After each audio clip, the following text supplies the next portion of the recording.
정치권 소식으로 주영진의 뉴스 브리핑 본격적으로 문을 열도록 하겠습니다. 전직 청와대 특별감찰반원의 폭로가 계속해서 이어지고 있습니다. 오늘 오전 청와대는 마침내 김태우 수사관을 검찰에 고발하겠다고 밝혔습니다. 이 소식을 중심으로 해서 관련된 소식 여러분께 자세히 전해드리도록 하겠습니다. 세 분 나와 계십니다. 이수기 시사인 선임기자, 김우석 미래전략개발연구소 부소장, SBS의 박문신 논설위원 나와 있습니다. 어서 오십시오. 예, 안녕하십니까. 청와대가 결과적으로 법적 대응, 고발, 이 카드를 꺼내 들었습니다. 예, 그렇습니다. 예고했던 대로죠. 이미 그 김태우 수사관에 대해서 이미 본인의 비리와 관련된 그런 것이 한 번 있었고, 이번에 있었던 이제 여러 가지 폭로, 이것은 공무상 취득한 기밀을 누설한 행위다. 그래서 공무상 비밀 누설 혐의로 오늘 서울중앙지검에 고발장을 제출을 했습니다. 예. 그러면 이제 검찰이 어차피 수사로 전환했다는 기사까지 나왔는데 여기에 청와대 고발까지 나왔으니까 고발은 임종석 비서실장 명의로 했다고 하는 거죠? 예, 임종석 비서실장이 했는데 그러면 여기서 궁금한 게 있습니다. 검찰이 수사를 할 때 김태우 수사관의 공무상 비밀 누설 혐의 이것만 수사를 해야 하는 건지 아니면 김태우 수사관이 언론에 폭로했던 내용의 진위까지 수사해야 하는 건지 어떻게 보십니까? 이제 아마 청와대에서 얘기하는 거는 공무상의 그 비밀을 누설한 쪽으로 포커스를 맞춰서 얘기를 하겠죠. 그런데 그거를 조사를 하다 보면은 당연히 내용에 대한 부분도 들어갈 수밖에 없지 않을까요? 지금 국민들이 궁금해하는 거는 이미 이를테면 우윤근 전 대사와 관련해서는 그 미래저축은행으로부터 받은 거는 받았다라는 그 의혹에 대해서는 이미 법적으로 아닌 걸로 다 나와 있는 건데 그 1,000만 원을 받았다가 돌려줬다라는 그 대목에 대해서는 검찰의 조사를 받지 않았던 부분으로 드러났잖아요. 이제 그 부분 같은 경우는 여전히 의혹으로 남아있는 부분이고 왜 청와대의 검증 과정에서 이게 걸러지지 않았을까라는 대목들이 있는데 그런 부분들이 이번 기회에 좀 걸러져야 되죠. 근데 얘기를 들어보니까 지금 청와대에서는 이 대목은 이미 공소시효가 지난 사건이다 이렇게 얘기를 하더라고요. 예. 그런 걸로 보아하면 어쨌든 검찰 입장에서는 국민적 의혹을 해소하는 부분과 법적인 부분을 해소하는 부분에 있어서 아마 분명히 갈래치기를 할 수밖에 없을 텐데 그 부분에 대해서 국민 정서가 좀 받아들여질 수 있을지 그 부분은 좀 봐야 될 것 같아요. 예, 우윤근 러시아 대사도 이 김 수사관을 고발하겠다고 밝혔어요. 그러면 또 실제로 고발로 이어지게 되면 그 부분 수사해야 하는데 지금 이수기 기자가 얘기한 부분과 관련해서 말이죠. 그 진위 여부, 공소시효가 지나긴 했습니다만 이것이 사실인지 아닌지 이 부분까지 수사를 해야 되는 겁니까? 어떻습니까? 공무상 비밀이라고 하면 가치가 있어야 하잖아요. 공무상 비밀 누설이 가치가 있으려고 하면 그 본질적인 문제를 무시한 채 가치 논하기는 좀 힘든 거 아니겠습니까? 그런 면에서는 어찌됐든 여론도 그렇지만 본질적으로도 이거를 조사 안 할 수는 없을 거다. 그리고 본질을 다가가는 게 그런데 문제는 검찰에서 이 본질을 어디까지 할 것인가라고 하는 의구심이 여전히 남는 거죠. 그래서 이것이 제대로 이루어지지 않으면은 야당이 주장하듯이 특검과 국조로 갈 가능성이 많고 그렇게 안 하기 위해서라도 이 본질적인 부분에 대해서는 검찰이 좀 성의껏 조사를 좀 해야 하지 않을까 이런 생각이 듭니다. 이 부분은 지금 이강래 오늘 아침에 보도가 나왔던 그 이강래 도로공사 사장과 관련된 부분과 관련해서 이강래 사장도 도로공사 측이 또 고발을 하겠다고 했거든요. 허위사실 유포에 따른 명예훼손으로. 그러니까 결국은 지금 김태우 전 수사관이 얘기를 했던 언급을 했던 내용들은 거의 다 지금 법적인 부분으로 이제 검증을 받아야 되는 상황이 돼 있어요. 이 부분에서 말이죠. 저희가 한번 생각을 해볼 만한 대목이 있어요. 김태우 수사관, 청와대에서 아마 6급으로 일했다고 하는 거죠. 근데 본인이 억울하다라고 생각될 만한 사정은 충분히 가만히 됩니다만 김태우 수사관은 개인이고 청와대, 또 러시아 대사, 도로공사 사장, 또 청와대에서 오늘 고발한 사람은 임종석 비서실장이라는 거 아닙니까? 예.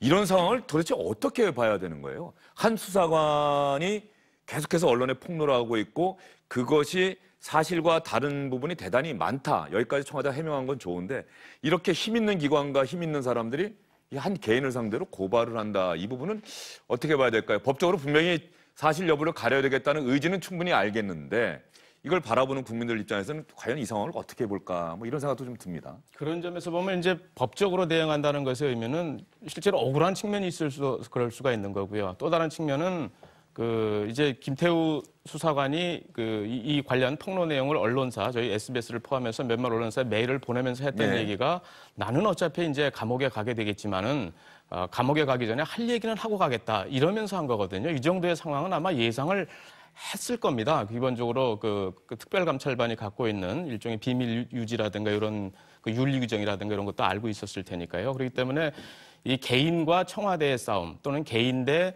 어떤 조직의 싸움 이런 양상에 대해서는 청와대도 사실 조금 부담스러운 측면도 있을 겁니다. 그런 것들을 감안해서 예. 아마 법적 대응으로 간 것이 아닌가 싶은데 지금까지 보면은 청와대가 건건 대응할 때 보면은 여러 가지 이제 해명이 조금 이제 오전 해명 달랐다, 오후 해명 달랐다가 상황이 이렇게 바뀌니까 또 그 해명이 또 바뀌었다가 이런 여러 가지 이제 좀 그 양상이 있었는데 그런 건건 해명보다는 본질적으로 이 부분은 그냥 법적으로 그냥 단호하게 가겠다 하는 일종의 의지 표명 이런 것들에 더 어떻게 보면 법적 대응을 하는 듯하지만 사실은 정치적인 그런 뭐랄까 대응의 의미가 좀 같이 담긴 그런 것이 아닌가 이렇게 생각도 해볼 수 있을 것 같습니다. 예.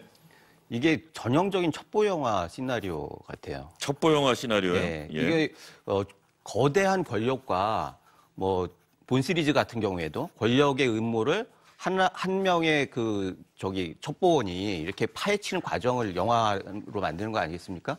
그런 걸 보면 그 개인이 어떤 도덕적인 문제나 범죄 여부나 이런 걸 떠나서 이 자체만 가지고는 누가 더 큰 도덕적인 문제가 있는지 이런 것들을 밝히는 과정인데 결과적으로 이 김태우 수사관 입장에서는 모든 영화의 마지막의 결론이 언론과 여론에 따라서 판가름이 나는 겁니다. 그래서 예. 결국은 이 여론전과 언론전에서 자기가 많이 가지고 있는 것들을 100번 활용할 것이고 그것을 제대로 대응하지 못하는 청와대는 지금까지 봐서는 굉장히 어려운 상황으로 갈 가능성이 많기 때문에 지금이라도 이 부분에 대해서는 객관적이고 실질적인 진실을 정권에서 또 청와대에서 검찰에서 확실하게 밝히지 않으면은 이 부분은 어찌됐든 끌려갈 수밖에 없다 이런 생각이 듭니다. 예, 청와대가 말이죠. 하나 더 구체적인 내용을 말씀드릴게요. 이미 고발을 했고요.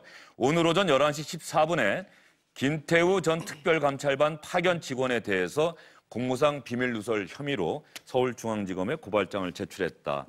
고발장은 임종석 비서실장 명의로 제출됐다. 이렇게 구체적으로 밝혔습니다. 근데 조금 전에 박문신 위원 나온 얘기 중에 말이죠.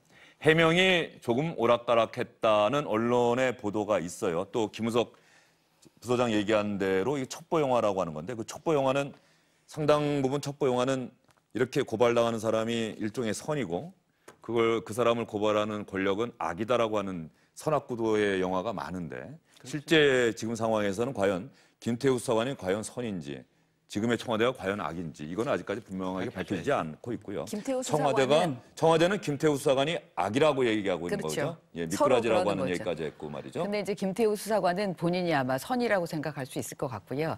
지금 일단 청와대라는 거대 권력 에 맞서서 본인이 싸우고 있다라고 지금 생각을 하는 것 같고요.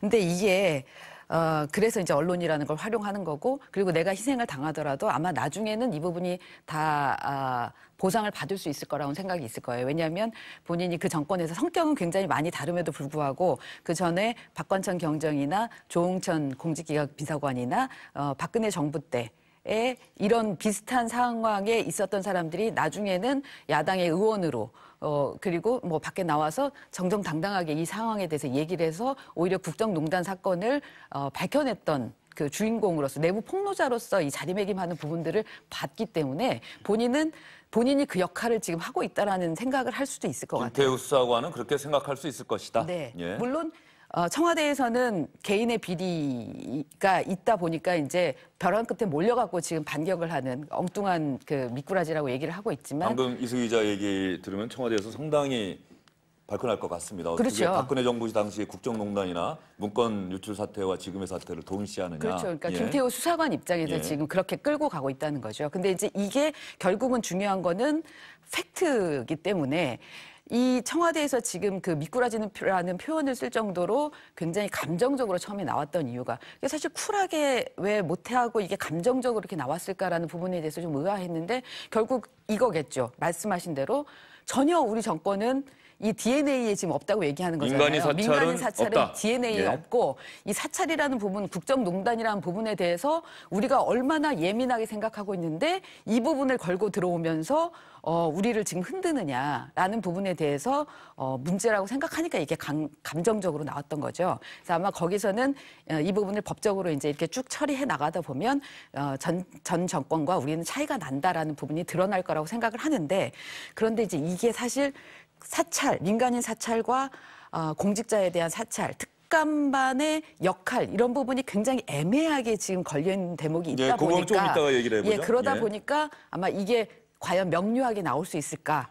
이 이수희 부분을 기자한테 좀 사실 제가 지켜봐야겠죠. 여쭙고 싶었던 거는요. 그 부분 지금 하신 말씀도 말씀이지만은 청와대 해명이 조금 오락가락하는 듯한 측면이 있다. 그런 모습을 보였다라는 언론 보도와 관련해서 김의겸 대변인이 이 모든 상황에 대해서 창구로 기자들에게 이 사안을 설명하는 이 자체가 청와대 대응에 조금 문제가 있지 않았었나. 왜냐하면 대변인은 이 상황을 알 수가 없잖아요.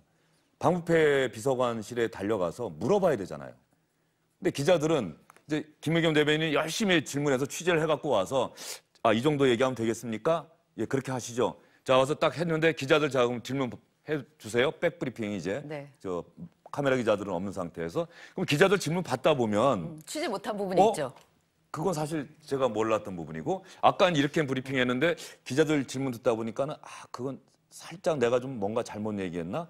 뭐 이러다 보니까 아마 그런 모습이 비춰지지 않았을까 하는 생각이 드는데. 그래서 주로 어떤 부분들에 있어서는 해당 부서의 담당자가 나와서 설명을 하는 게 가장 정확할 수 있고 그런 경우들이 또 많이 있었죠. 근데 아마 이번 경우는 보통 민정실이 이런 고유의 업무를 할 때 민정수석실에는 잘 안 나오더라고요. 그러니까 왜냐하면 이 업무 자체가 약간 보안을 유지한다는 차원일지 이래서 잘 안 나오고 그래서 민정수석도 국회에 안 나가는 거 아닙니까? 예. 그래서 아마 안 나오고 있는 것 같은데 이번 건 같은 경우는 아무래도 이제 법적으로 가서 아마 더 또 안 나올 수도 있을 것 같아요. 나중에 결과 나오는 거 보자라고 할 것 같은데 사실 처음에 이게 날짜며 그다음에 이 김태우 수사관이 얘기하는 부분에 대한 그 얘기들이며 여기에 대해서 이 어떤 절차로 어떻게 진행이 됐는데 이런 부분들이 있어서 이 얘기가 이렇다. 좀 설명을 해줬으면 훨씬 더 클리어 됐을 거다라는 생각이 드는 건 분명합니다. 예. 김태우 수사관이 언론을 통해서 폭로한 내용들은 이미 많은 분들이 알고 계시고 시청자 여러분도 상당수 알고 계실 겁니다. 우윤근 러시아 대사 1,000만 원을 받았다는 의혹 이런 것도 있고요. 또 신문 매체들을 통해서 보도가 됐죠. 전직 총리의 아들 비트코인 사태와 관련해서 이런 사람들도 어떤 동향을 감시했다는 의혹도 제기가 됐고 또 하나가 오늘 아침 조선일보에 보도가 됐죠. 이강래 도로공사 사장이 예전에 같은 당에서 활동했던 우재창 전 의원이 운영하는 업체에 고속도로 휴게소 카페 매장에 설치하는 커피기계 공급권을 몰아줬다는 첩보를 제출했다. 이 부분과 관련해서는 청와대는 이미 김 수사관을 원대 복귀 조치하기로 결정한 상황이기 때문에 이 첩보는 그대로 폐기했다. 이렇게 얘기를 하고 있어요. 그런데 김 수사관의 주장은 이거 아닙니까? 어쨌든 청와대는 김 수사관의 개인적인 비위 의혹 때문에 원대 복귀 조치하고 징계를 요구했던 건데 김 수사관의 주장은 내가 이렇게 여권 고위 인사들의 동향과 관련한 비위와 관련한 첩보를 자꾸 내니까 청와대에서 부담스러워서 나를 자르려고 하는 것이다. 이렇게 주장을 하고 있는 거죠. 예, 그렇습니다. 이제 본인의 주장을 조금 더 구체적으로 2탄으로 내놓은 거죠. 본인이 물론 그 지난번 특감반 일탈행위 예를 들어서 셀프 승진을 요청한 거라든가 골프 접대를 받았다든가 이런 것 때문에 물론 본인이 이제 다시 검찰로 원대 복귀되는 그런 일이 벌어지긴 했습니다만 그거는 외부적 요인인 거고 진짜 내가 쫓겨난 이유는 여권 인사들의 비위, 의혹과 관련된 첩보를 많이 올리다 보니까 미움을 받아서다 이 얘기를 하면서 이제 시작된 거 아니겠습니까? 그러면서 첫 번째로 내놓았던 것이 이제 우윤근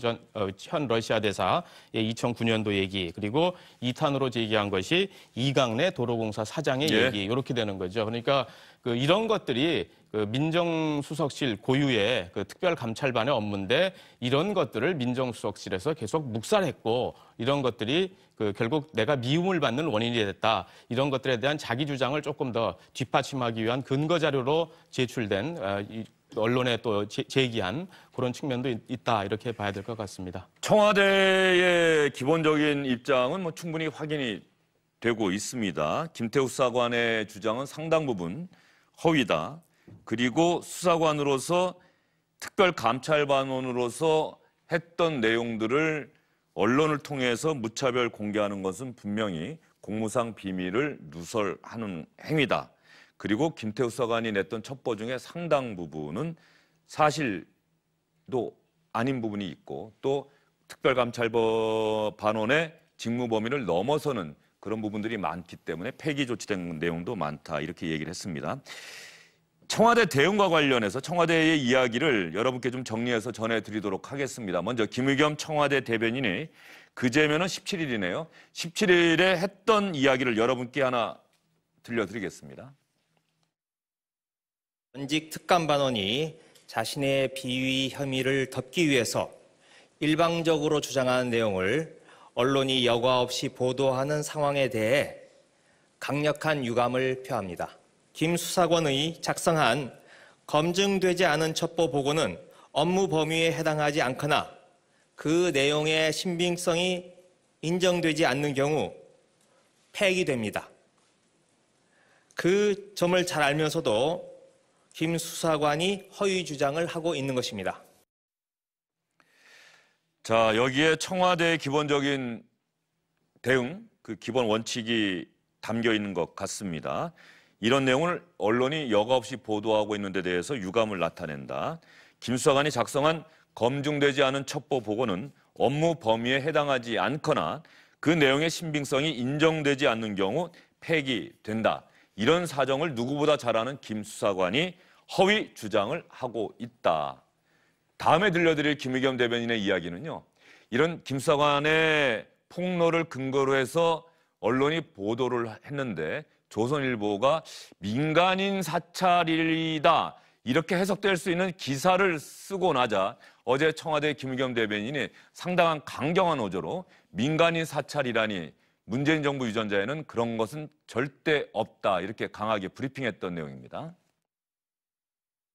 일부 언론에서 청와대 특감반의 활동을 과거 정부에서 있었던 민간인 사찰인 것처럼 보도하고 있습니다. 이는 사실과 다를 뿐만 아니라 문재인 정부의 기본 정신을 훼손하는 것입니다. 상식으로 판단해 주시기 바랍니다. 문재인 정부는 국정농단 사태의 원인을 단 한시도 잊은 적이 없습니다. 문재인 정부의 유전자에는 애초에 민간인 사찰이 존재하지 않습니다. 청와대의 강경한 의지가 담긴 김의겸 대변인의 어제 브리핑이었는데, 김우석 부소장은 어떻게 보셨습니까? 표현은 굉장히 강하죠. 그런데 저렇게 해가지고 논란이 가려앉는 게 아니라 오히려 논란을 증폭시키는, 그래서 비효율적인 대응이다, 이렇게 보여지고요. 사실 민간인 정보라고 해도 국가적으로 굉장히 중요한 정보면은 국가기관에서는 당연히 일단 들여다봐야 하는 게 국가가 할 일 아니겠습니까? 그런 면에 있어서는 지나치게 처음에 애초부터 국가의 그 범위를 너무 줄여놓고 엉뚱한 데에서 또 너무 과하게 하기도 하고, 이렇게 해가지고 실질적으로 국가에 대한 일관성이 좀 모자란 거 아닌가라고 하는 생각이 들고, 사실 국가 운영에 있어서는 꽃길만 갈 수는 없거든요. 어찌됐든 농사를 지으려고 하면 흙탕물도 들어가야 하는 거고, 나라를 보존하려고 하면 전쟁터도 나가야 하는 거고, 그런데 하얀 모시족산만 입고 계속 하려고 하다 보니까 결과적으로 굉장히 스스로를 굉장히 어려운 처지로 몰고 가는데, 지금이라도 이 정보 같은 경우에도 정보를 관이나 민이나 이렇게 나눌 것이 아니라 정보의 그 중요성에 따라서 좀 나눴으면 좋겠다, 그런 생각이 들고, 미국 같은 경우에는 실제로 보안 문제에 있어서 정보를 기관에 따라서 나누지 않습니다.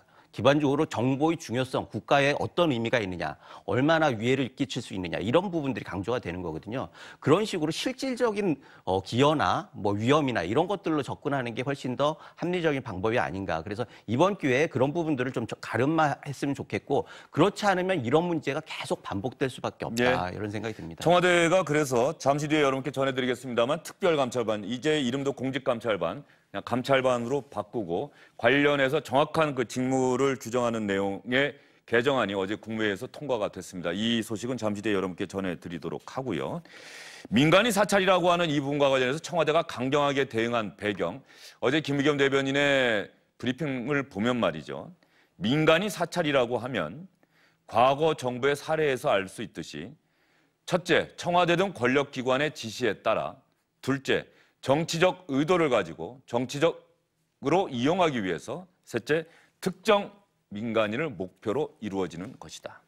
그런데 지금 문재인 정부에서는 이런 식의 과거 정부에서 있었던 민간인 사찰은 결코 있을 수가 없다. 국가정보원의 그 막강한 정보력도 스스로 포기한 정권 아니냐 이렇게 이야기를 했습니다. 그 부분에서는 뭐 김의겸 대변인의 이야기에 많은 부분들이 고개를 끄덕일 수는 있는데 단 하나 이 김 수사관이 폭로한 내용 중에 말이죠. 민간인이 들어가 있다라고 하는 이 부분 때문에 청와대가 어제 상당히 강경하게 대응한 것 아닌가 싶은 생각도 드는데. 그러니까요. 그게 이제 전직 총리의 아들이랄지 또 뭐 은행장. 은행장이랄지 뭐 이런 부분들인데요. 제가 볼 때는 아마 그거를 지시했을 때 이유가 있었을 겁니다.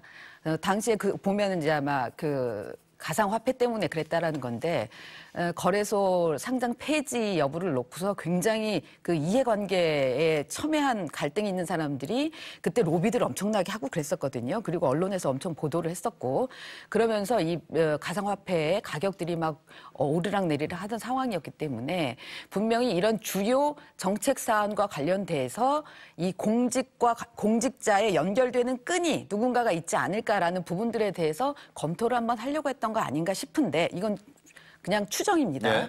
그러지 않았으면 사실 이게 그냥 오지 않았을 것 같아요. 그렇다면 그 부분은 민간인 사찰이라는 부분은 아닌 거죠. 공직자와 연결된 부분을 네. 지금 조사하려고 했을 테니까 그런 부분들에 대한 왜 됐는지 이런 부분들을 설명하는 과정에서 처음에는 근데 불순물이라고 했다가 나중에는 로데이터라고 했다가 불순물은 그냥 잘못 올라와서 우리가 해야 될 사안이 아니어서 그냥 예. 걸러낸 거다라고 했다가 그게 아니라 나중에는 기초 자료로 활용을 했다라는 그런 거잖아요.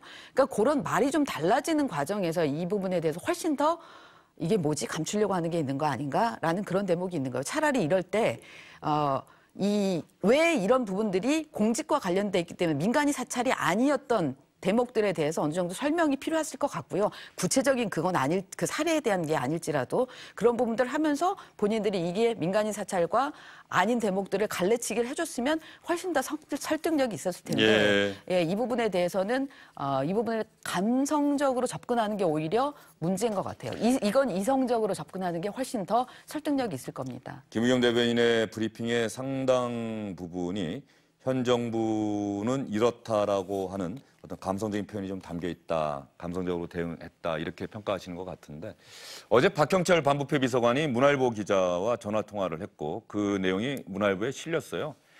박형철 반부패 비서관이 이렇게 이야기를 한 내용이 실렸는데 공직자의 비위 의혹을 관련해서 이런저런 조사를 하고 그러다 보면 그 비위라고 하는 게 기본적으로 민간 영역, 민간인과 연결되어 있는 부분이 당연히 있을 수밖에 없다. 그 상황에서 누구라고 가령 그 사람이 어떤 사람이다라고 얘기를 한다거나 이런 내용까지 같이 들어오는 건데 이것을 민간인 감찰이라고 표현하는 것은 곤란하지 않느냐. 이렇게 이야기를 했는데 그런 식으로 만약에 브리핑이 됐다고 한다면 좀 더 청와대 출입 기자들이 설득력 있게 받아들이지 않았을까 하는 생각은 좀 들어요. 저도 그런 생각인데요.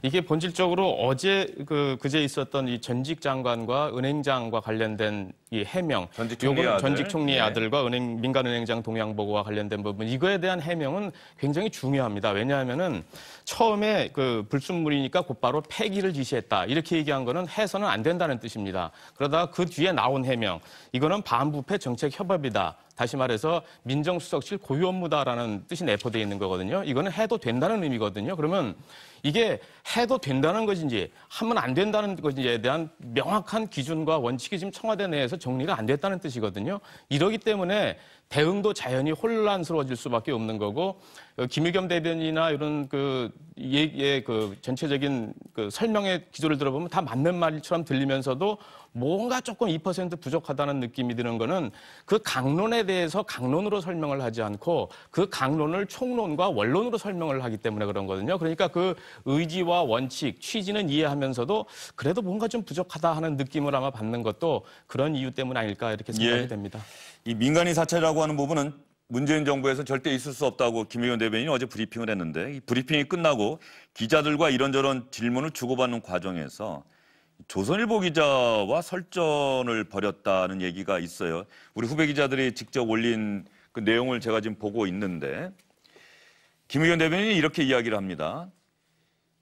민간인 사찰이라고 말한 그 자체, 사찰 규정한 근거를 다시 한번 설명해 주시고 감찰 반원이 민간인에 대한 정보범위 수집하는 걸 문제 삼은 건데 조선일보 보도가 그걸 문제 삼은 건데 이걸 민간인 사찰이라고 말한 그 자체가 왜곡 아닙니까? 그랬더니 어제입니다. 오늘 보도를 보면 민간인 사찰이라는 단어가 여러 번 등장합니다. 그 기사가 어디에 있습니까? 라고 물었더니 제가 당황스럽네요. 오늘 신문 누가 가지고 계신 분 없으십니까?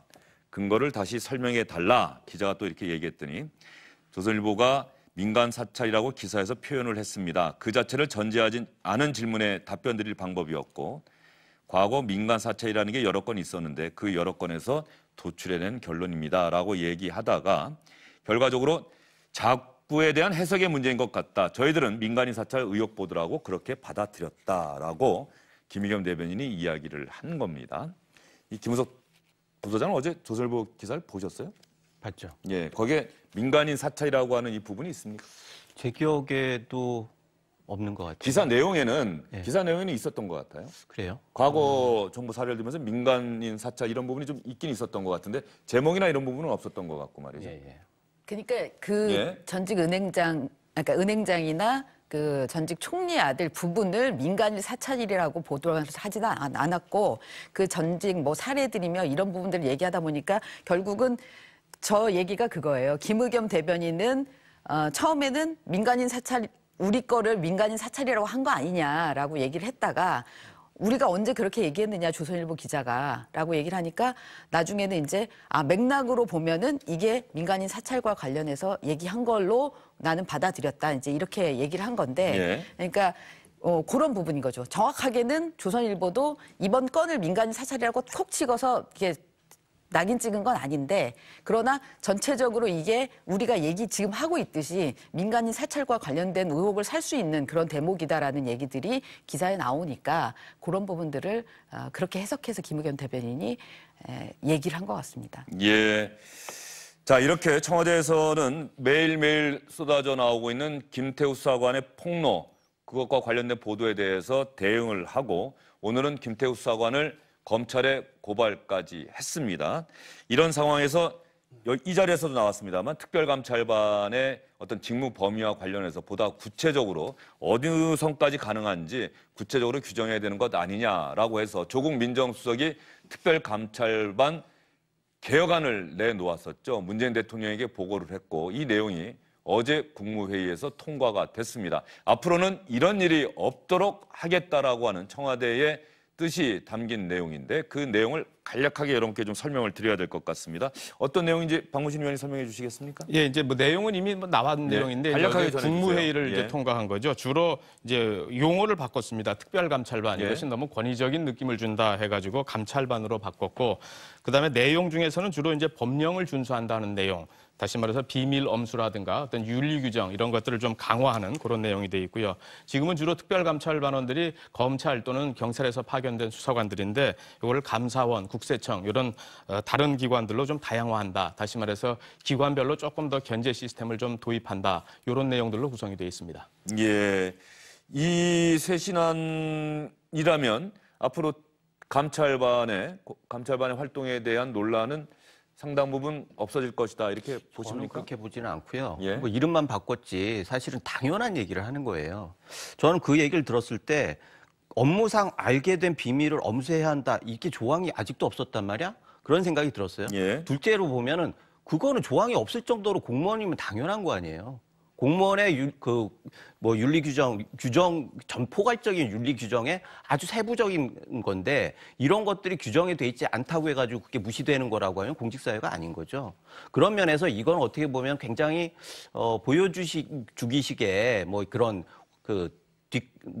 뒤늦은 대처라고 보이는데 본질적으로 아까 말씀드렸듯이 우리가 민간인 사찰이라고 하는 규정을 다시 해야 해요. 지금은 의도 가지고 얘기를 하는 건데 실질적으로 뭐 비서관이 얘기했듯이 그 부패 무슨 비서관이죠? 반부패 비서관이요? 네, 반부패 비서관이 얘기했듯이 이거는 다 섞여 있단 말이에요. 공무원의 윤리와 민간 단위는 어찌됐든 부패를 하려고 하면 민간에서 어떤 이득을 얻어야 하는 거 아닙니까? 예. 그러면은 대상도 이게 다 섞여 있단 말이에요. 그러면 지금 우리 유전자에는 민간인 사찰이 없다라고 하면 민간인을 조사 하지 말아야 하는 거죠. 그러면 실질적으로 부패를 막을 방법이 없는 거 아닙니까?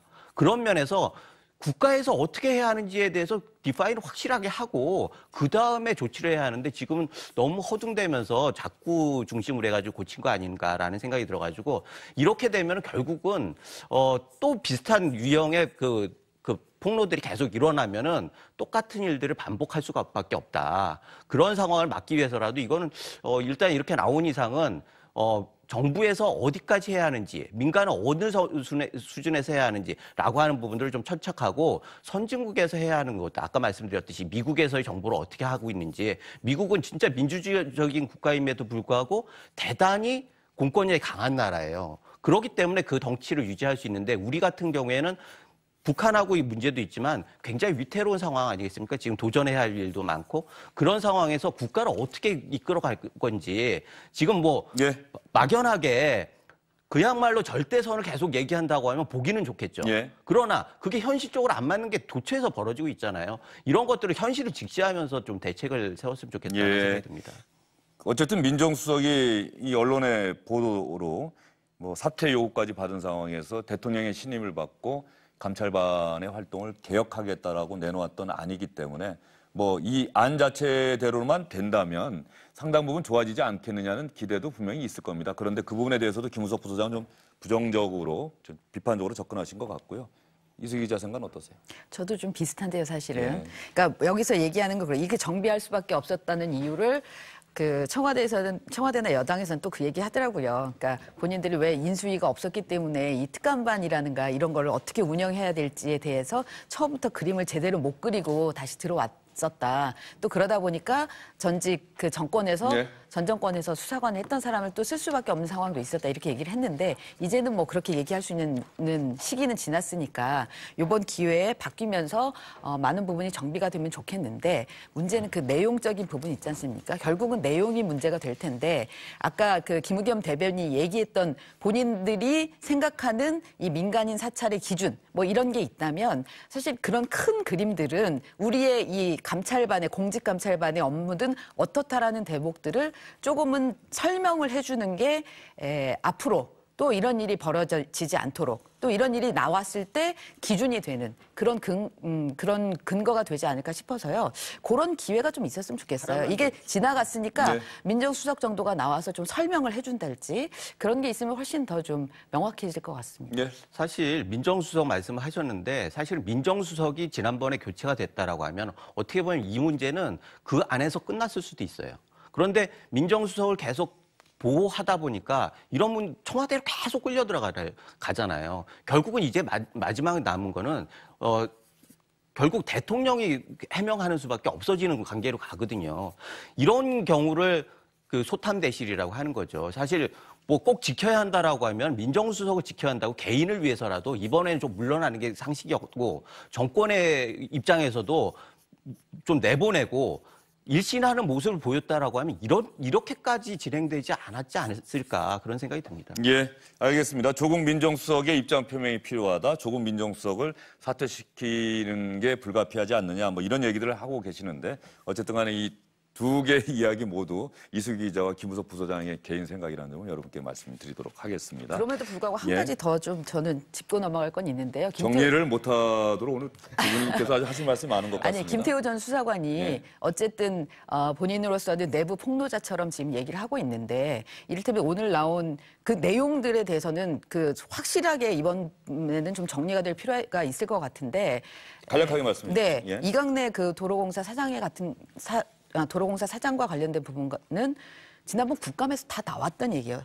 그래서 그 보도 자료들도 나왔었고요. 그리고 그 부분에 대해서 야당 의원들이 다 내용을 보고 아 이게 문제가 아니구나라고 생각하니까 이게 그냥 지나간 거거든요. 근데 그거를 뒤늦게 본인이 올렸고 그 올렸던 부분들을 안 받아줬다고 해서 지금 이제 본인이 밉보여서 쫓겨났다 다시 또 그렇게 얘기를 하고 있는 거기 때문에 그런 부분들과 관련돼서 지금의 역할과 그 내용의 신빙성 이 부분은 확실히 좀 갈라쳐서 봐야 된다라는 생각은 듭니다. 예, 알겠습니다. 이 부분과 관련해서는 뭐 내일도 청와대에서 어떤 대응이 나올지 아니면 오늘 오후에 주영진 뉴스 브리핑이 끝난 다음에라도 대응이 나올지 그 대응을 보고서 내일도 여러분께 자세히 전해드리도록 하겠습니다. 전반적으로는 청와대 대응에 그동안의 대응에는 조금 문제가 있지 않았느냐. 청와대가 어떤 뜻을 갖고 이번 사태에 대응하는지는 알겠는데 그 청와대의 뜻이 잘 전달되지 않은 것 같다. 이런 말씀들을 해주신 것 같습니다.